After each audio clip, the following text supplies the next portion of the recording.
It's more than just steel and gears. It pulls you in and doesn't let go.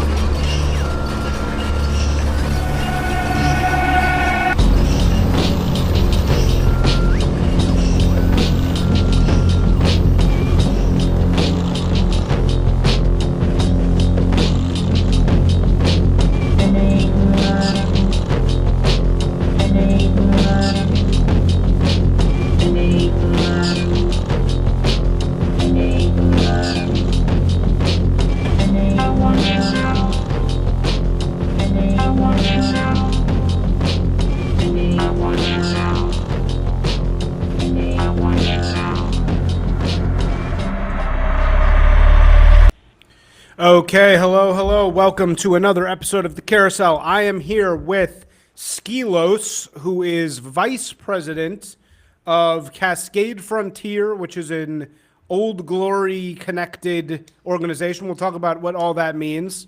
And also editor of the Substack of Cascade Frontier. Welcome. Thanks for having me.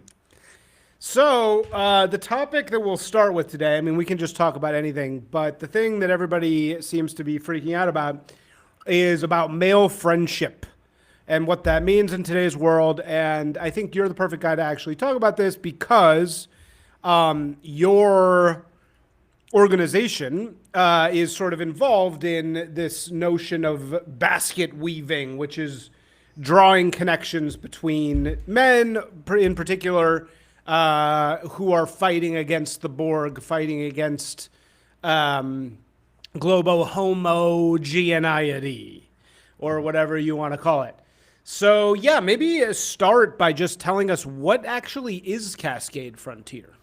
Yeah, so we are the Oregon and Western Washington, so basically the Cascades chapter of the Old Glory Club.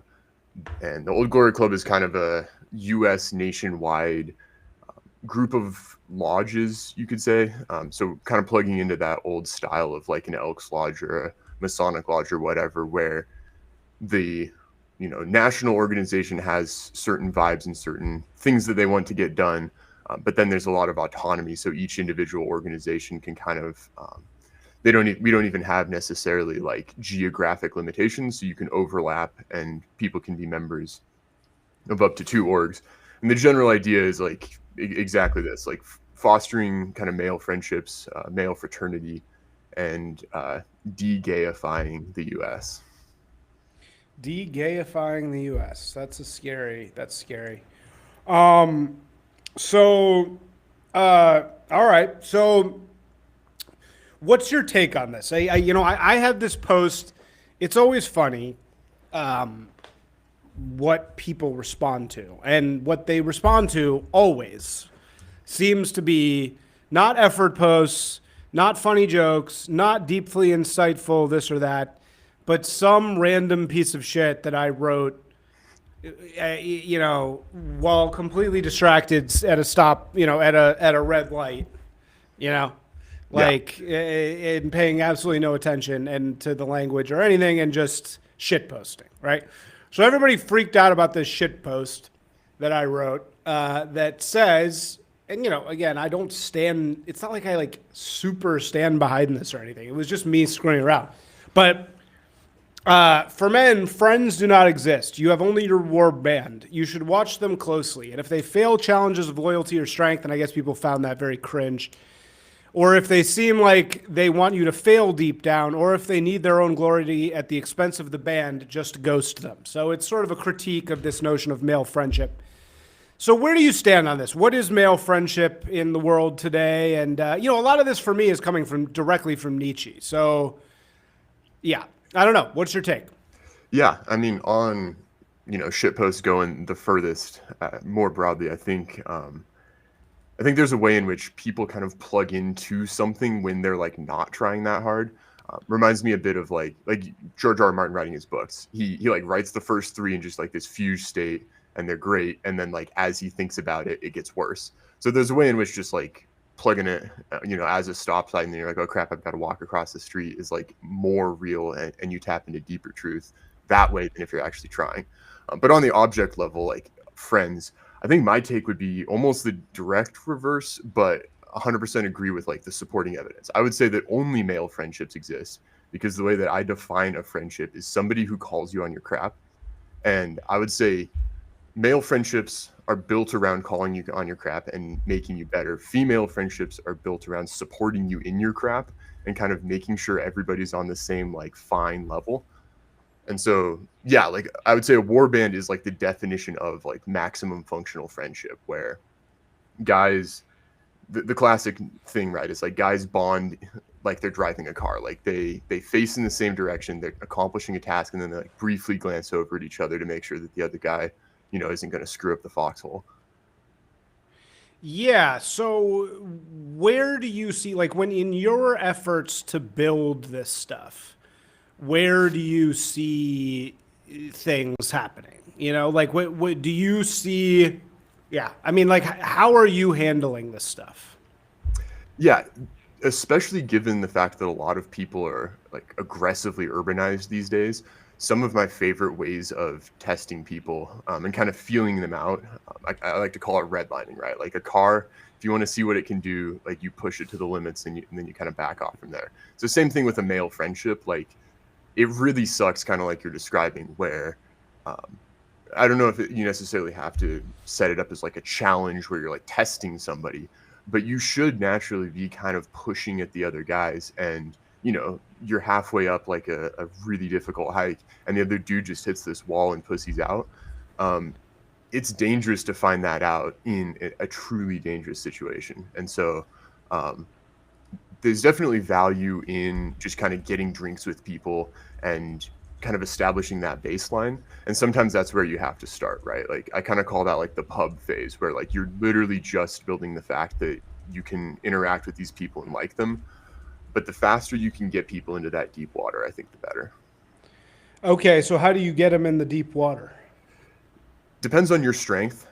So each individual has their own benefits, right? And so sometimes you just like mog them at, you know, some useful skill, right? So if you got like in a branding argument with somebody, that's a way to kind of demonstrate and push them in a way that you're coming from a position of strength. But my favorite stuff is always going to be physical, right? Because physical gives you that like kind of tacit background information that is like basically impossible to fake. And so, yeah, long hikes, rock climbs, anything. The ideal activity for me is physically difficult and adrenaline inducing, because they're the two typical ways in which especially modern guys crack. Yeah. So where do you get your opinion on this? Is it just from life, or what do you think? Like, where are you formulating this stuff from? Yeah, mostly just personal experience. So I grew up in the Pacific Northwest, like doing a lot of mountaineering and that sort of thing. And so that forms kind of a militaristic, like task-based approach to fraternity and to friendship, where you're like, this, if you're in a situation where if somebody screws up and breaks, that your life is on the line because you're trying to get them out of that situation. And like, obviously it's nowhere in the zone of like, you're actually in a combat situation, but even if you're deep in like the, you know, Washington enchantments and somebody like breaks their leg, if they can't handle that, your chance of dying like hits probably, you know, mid single digits up to double digits. And like, it's pretty sketchy to have like a 15% chance of dying. And so you kind of learn these ways. I kind of call it like the Alpine mindset, where you learn to kind of read people and figure them out early. Because if you want to do the cool crap that you need to do, typically Alpine stuff, but also politically, you kind of need to have that same Alpine mindset where you're testing people in ways that are small so that you're not exposed if they crack when things are big. Okay, but do you really think that everything just kind of goes back to this evolutionary explanation of like 15 more minutes, etc.? 15 more minutes. What do you mean by Well, no, that? you were saying, sorry, 15% chance more of death. Yeah. Yeah, I don't think it's necessarily like that explicit, but especially on like a mountain, if somebody gets hurt, like very quickly you go from like we're gonna be completely fine to like there's legitimate stakes on so like for instance topping out Mount Hood. If you blow your feet and you don't put your ice axe in, like you're suffocating in a sulfur vent. And the probability of that's really low, but like you're aware of the fact that like you and everyone in your party needs to be able to move through this space. Yeah, I don't know. So like, what kind of things does Cascade Frontier do to like bring guys together? Yeah, the easiest thing to start with is just like meeting up at a bar or whatever, right? That's the lowest stakes, lowest requirement. Like even walking in a park, like that doesn't even cost money. And so that's a good way to just get like a general vibe of somebody. But if you stay there, you're limiting the kind of peak amount of information you can get. So what we try to do is kind of establish that relationship and, you know, demonstrate that like we're cool guys to hang around, but then move into kind of more workshops or seminars or even like book clubs. Like that's kind of exploring like Gay. hermetic space. Gay. Exactly. And so you want to use that as sparingly as possible, and you want to very quickly go to hikes and camps and, you know, mountaineering, even like a lifting competition that's a much better way. Like book club makes me think sewing circle, and like guys don't bond in a circle facing each other. They bond directionally towards a goal. Okay, all right. So that's interesting. So that this is like one of your strengths, is you're really good at these like metaphorical sort of explanations for things. I think our guys are very good at this in general. And I say our guys now without knowing who that even fucking means, to be honest. Somebody just sent me. I'm super distracted because somebody just sent me the most offensive like list of like people in the scene. And I'm in the worst possible category. Here, I'll show it to you. This will be a funny thing to fucking talk about. Look at this. Can you see this? I can. It's like the names are a little too small, so I don't know if you can fucking actually see it. Oh, yep. You're in the Strivers category. Yeah, I'm in the Strivers secondary GC members category. It's fucking hurts. It's painful. See, here's the thing, though, man, is you're on the list. At least I'm on the list. At least I'm on it. No, you know what's funny is that all the people here that are being depicted as, okay, here, I can zoom in. All the people here that are being depicted as like the first tier of people, it's kind of true. Like this is sort of like the first, if you are like care about the dissident right, like these are like, it is actually true that these people are sort of like the in group of that. So it's like, it's actually kind of what? Yeah, it's very actually nice. Yeah, let me get my takes from her. It's actually kind of deft though. Like who's ever making this actually does have kind of a good like understanding of like the system, because you know I was in with all these cool kids for about 5 seconds and I just couldn't stand it, and so I was like spit out. And it is true that like these are all the people that are kind of like the power brokers of the dissident right on the left. And then here I am, and it's like people like Anakachi and Curtis Yarvin, Second Series Big Rat, Bronjay's Pervert. Yeah, this is like the kind of A-list. Delicious Tacos, Ben Braddock. Yeah, these are the people who view themselves as like the A-list of the dissident right.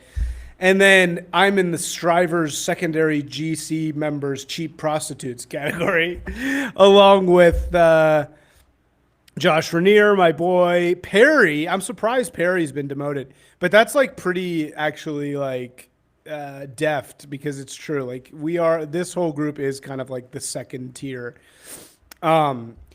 I never sought out to play this game at all, though. So I'm being put in this very unfairly. I'm also the only real motherfucker on this whole thing that actually fucking, you know, hustles and has turned this into a real fucking, like, actual viable financial, no, I don't want to say financial, but like a fucking viable movement that actually gets young dudes paid and actually has an actual pirate ship that fucking functions as a business. All these other motherfuckers are just complainers. They're professional complainers, you know? Yeah, the best case scenario for the. But I Not just definitely for was that. banished. I had like a tryout to be in the top, and I was very much banished from them. Because they all fucking love trannies, and I was like, fuck that, and I ended up being completely right, but they never really, they all defended it. They all defended trannies for a while, and they didn't like me not doing that, I guess. I don't know, or I just suck, who knows. And then here's the people to ignore, and I don't even really know who these people are, any of them. So, I know a few of them. yeah, I don't know. I know a couple of them. But anyway, it's funny. It's funny that people go around and like care so much about shit like this. It really is high school. I will say though, I think that it's all over, man. I think this thing's completely over. You know, I think it's just it's just done. You know, I think it's done. Yeah, I've been talking to some friends, and it'd be interesting to hear your take on like. So, to me, it seems like we're a year, 6 months ish past like the death of the dissident right, and there's just kind of like nothing for a minute. I've got some ideas on what I think is next, but what do you think is kind of the future place where all the energy's going? Well, so I'll tell you the people that I see. I've seen a couple of things that have good energy recently. I've gone to some of these supposed A-list parties recently, and you can feel the ashes. You can feel that the energy is just not there anymore. I mean, if it ever was, you know, was it really ever there? You know, I think I think the whole thing just blew up. I think there was a moment in time where everybody coalesced around this thing called the vibe shift. And for a minute, it was kind of like a magic. There was a magical fucking moment. And it really was magical to be there. But that got fucking destroyed in the span of 5 seconds, you know? And I think it got destroyed frankly, I think it got destroyed by the inability of anybody to really turn this into a market. You know, I think that no one turned this into a viable financial product or a viable movement from an artistic standpoint where there's inflows and outflows of money and opportunities and stuff like that. Pretty much all the people that in this left group that were able to be bought were very quickly bought. And by the way, when I say bought, I don't mean like working with rich people. That's all I fucking do. I work with rich people all fucking day long. That's all I do. It's different when you're doing branding or work or propaganda, even. You're creating propaganda that's beautiful and bold and real and true for a rich person. That's completely different than getting paid to yourself have opinions, right? So I think that that's what happened to a lot of people on the left. I think, or on the left category here. I think a lot of those people got, you know, basically like bought off, you know, or maybe if not bought off, again, I don't think they got bought off. I don't think they got like, you know, I think they believe what they say. I don't think they're like liars or anything. I think most of them are trying to do the right thing. I think it was more just like it got hollowed out, you know?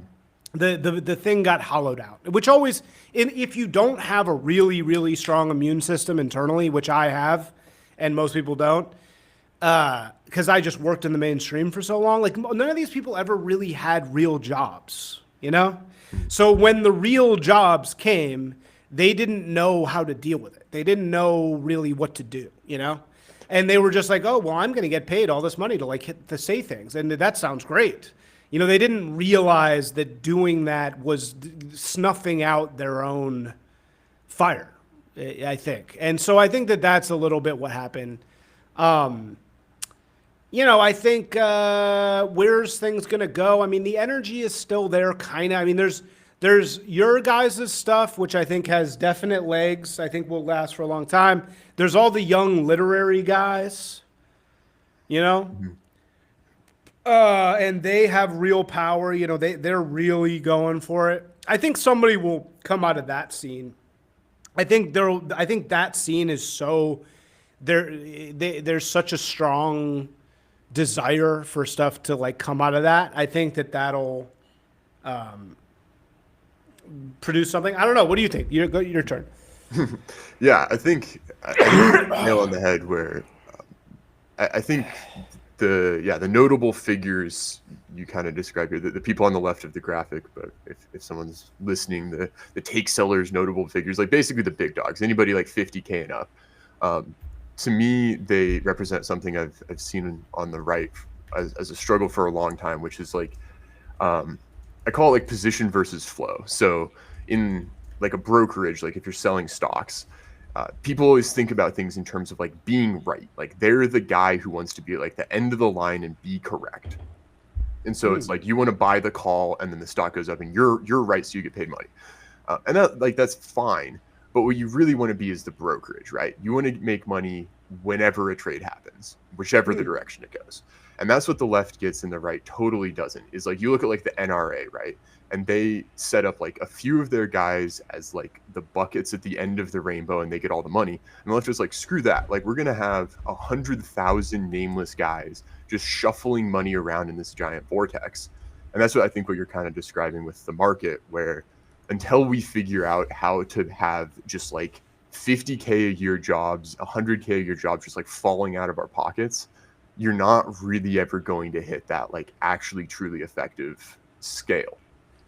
And there's a couple guys, you know, like Passage, for instance, gives like book deals, but we have like Passage, Antelope Hill, like 3 or 4 publishing companies that put out a few books a year. And it's like, where's the entirety of the, you know, Penguin and Scholastic and like the actual publishing houses throwing just like millions in book deals around? And so I think the future for like our action is just, you know, like a random kulak is to be like, you're not going to make that thing overnight, but you can start to form the networks and the relationships that make that. And I think the future right now, I think the alpha is in the like, you know, mid-size, like maybe 5-figure account. Like you have enough of an online presence that people can form a parasocial relationship and like drop into your orbit from, you know, wherever they're traveling online. But then you get people into doing real things in the real world, and you get your war band of like, you know, 20 guys doing actual stuff. And then you can kind of form like a little fledgling aristocracy in some local area. And if you've got, you know, 5 to 10 businesses, then, you know, find younger guys, grow them up, develop them. And yeah, like it's not as fun. You're not going to have like people in your DMs constantly trying to invite you to parties. But you actually get to live in a, you know, functional community when you're done with it. Right. Yeah. Have you ever heard of this thing of there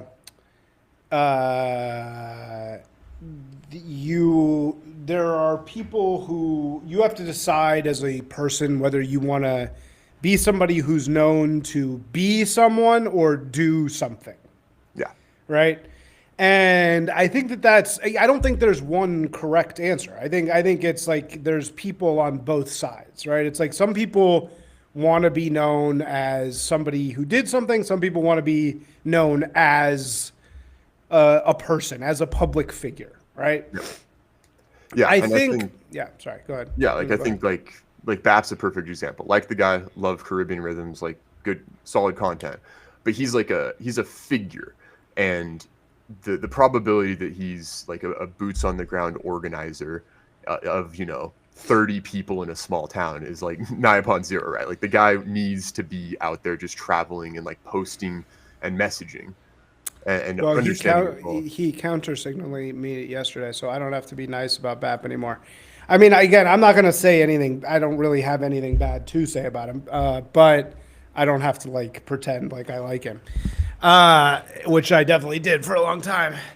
I mean, look, I like his work. I think his book's fine. It's not that great, but it's cool. I like his character. I love the character he created. I mean, I remember those days, you know, 3 years ago where you would listen to Caribbean Rhythms, which was genius. That whole thing was fucking genius. Yeah, really good. And you'd feel like if you were like playing it loud, you know, in public in your car or something, you'd feel like you were part of some secret, you know, thing that was bubbling under the surface, you know, like, and that was really cool. I remember that. I remember driving around one time and listening to him and being like, damn, this is like really cool. Like, this is like, it feels like I'm like part of some Samizdat rebellion, you know, where I have this like secret code and I'm listening to this weird guy. And just the aesthetic values of that show is so cool. The intro music, the stuff that he shared was all so fucking good. And I think you're right that he ultimately was a performer, right? I mean, that's what he is. He's a performer. He's a person who's performing a, you know, like a character, you know?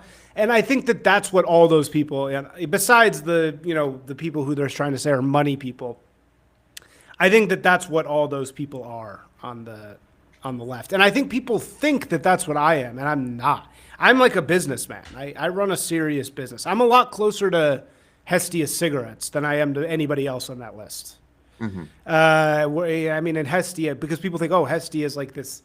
I'm a lot closer to that. And I think at a certain point, I decided I didn't want to be somebody. I wanted to like make something more than I wanted to be famous. I mean, it's like, yeah, I guess it would be nice to be famous. It would be nice to have everybody kiss my ass. But I think the reason why the dissident right has failed, and I really think it has now, is the people didn't know they were artists, right? It's like they were artists. All those people are fucking artists. And people got confused and started thinking that they were leaders, you know? And like leaders or, you know, people who had some like message. Whereas what should have happened, and, you know, Passage tried to do this kind of unsuccessfully, which is that they tried to make it so that these people were artistic products, which I think was a good idea. But the pipeline wasn't there. It just didn't. Yeah, I don't know. I think it just didn't. The pipeline, like, it wasn't like rap music where you had this, or punk music where you had this like industry where the cool new guys could sort of be outsiders, but then break in and like skate on the existing pipes. You know, there was like no existing pipes to skate on, really. Yeah. Yeah. You see this a chunk with, like, I think punk is a good example of what didn't happen, where like it was revolutionary in tone, but not revolutionary in content, right? Like, you have a bunch of guys, they make a bunch of angry music or whatever, but at the end of the day, like, they're still optimizing for the same, like, hey, I want a record deal, right? Like, they're still trying to sell records. And I think this is one thing I keep bringing up, is like the structure of the internet, like, just completely deranges people. And so like you're saying, like, they were performance artists, and they're great performance artists, like, they still are. But the problem is that performance art is not a revolution, but it feels kind of like one when the way that you're doing your performance art is like getting more followers, getting more likes, right? Like, you're spreading the message. But the problem is at a certain point, right? Like, there's no more like Gnostic knowledge out there where you're like, oh, I'm going to pick up this extra book. You know, I'm going to post a thread on this additional hidden book that everybody hasn't read. And then, like, that's going to be the thing that wins us whatever they want. At a certain point, like, you do have to just boots on the ground, like, grind through the unfun parts of it. It's just very unserious, man. I think that's what I would say is the whole, and that's why I don't even want to be a part of this anymore. Like, I don't want to be on these lists. I don't want to be a part of this. You know, I wish I could like turn it off. I never intended to be part. I never wanted that, man. I didn't go in this ever to get my face put on one of these fucking lists as somebody who's part of the dissident right. Mm-hmm. That's never why I did this. That's not why I started Disgraced Propagandist. That's not why I wrote. I never did it for that reason. I didn't want to do it. I just went online. I wanted to start a successful business. I wanted people to pay attention so I could feed leads to the business and to, express myself. I wanted to express myself for sure. I was sick of lying in the mainstream. But I never wanted to get involved in this, man. It never was something I did, and I got kind of dropped into it, but I never wanted to really be a part of it. And I think that what I learned in being a part of it is it's just fundamentally unserious. It's just an unserious group of people. They're not serious people. They don't actually hold themselves accountable. They don't actually hold themselves accountable for doing any of the shit they talk about. Like that was the whole Tranny-gate thing. Oh, we're badass, blah, blah, blah, blah, blah, blah. You go to their fucking parties, it's 100% gays and trannies and like 2 post-wall girls with like a cloud of simps around them. And that's the party. And that's the party until 2 p.m., 12 p.m. Nobody gets any pussy and everybody goes home. It's like the most fucking feminized shit. It's like just so no vibes. And for a minute there, that changed, because for a minute there, it was like really cool. There was all these e-girls. It was like this whole thing, but that was really just in New York. That was really just in like Times Square for 5 seconds. And now look, all those people are gone. Everybody just came down. Did you see everybody coming down on that girl, Annika? I don't think so. Who's she? So that girl Annika made a like pro-African immigrant tweet, and it was like everybody came down on her. People forget, and I tweeted about this. She was one of the people behind like the vibe shift. She was part of one of the people who made it so that it was like cool to be a right-wing writer for a minute, and. Yeah. And so, but all those people lost interest. They're all gone. She flipped back to the left. All that shit's just over because they weren't serious, man. They weren't fucking serious people. They were dorks who had no lives, who spent 20 years posting on the internet and then thought, oh, since I have 50,000 followers because I've been posting 9 billion tweets on the internet for 10 fucking years, that means I deserve something in life. And it's like, no, man, like the people that I work with that actually had fucking jobs in the real world, in tech, whatever, are so much more substantial. They're just such more like real people. And that's why the most exciting shit I'm seeing is like El Segundo. It's shit like that. It's people who actually fucking do something. I'm not really like those people. Those guys are all like really nerdy, but dude, they're fucking doing something. They're actually getting out there and putting their money where their mouth is. All our people are sitting around talking about fucking Will Stancil, dude. No one knows who Will Stancil is. No one cares. No one cares about this. You're talking, it's like a fart huffing. It's like a little tiny room where a bunch of nerds are huffing each other's farts. But like, no one knows who this is. No one cares. Elliot, sorry. All right, that was the end of my rant, but go ahead. Yeah. I mean, yeah, I would say that, we at Cascade Frontier, you can tell that we're like deeply serious because there are no girls and nobody gets any pussy. But yeah, I'd say it's got to be either 0 or tons, right? It can't be this like titillation where it's like 6 dudes standing in a circle around Anna Kachian smoking cigarettes, and then she like goes home with her boyfriend. You know what I mean? Like, it's like, that can't be the fucking, that can't be the party. You know what I mean? Like, it can't, like, oh, a couple guys like horny for this popular e-girl, and then they don't get laid, and then they go home and jack off. Yeah. Either it has to be genuine fucking vibes, which you saw that for a minute in Times Square, where it was like fucking really sexy. Or it has to be no pussy at all, which is what you guys are doing. You guys are the no pussy pack. Yeah. I kind of think about it as like D&D girl syndrome, right? Where like so many nerds one girl shows up, they've got their thing going, and like back to the friendship thing, right? The male friendship is not actually, it's not actually a real friendship, right? It's just a convenience. It's like, hey, we're all on the bottom of the bucket together.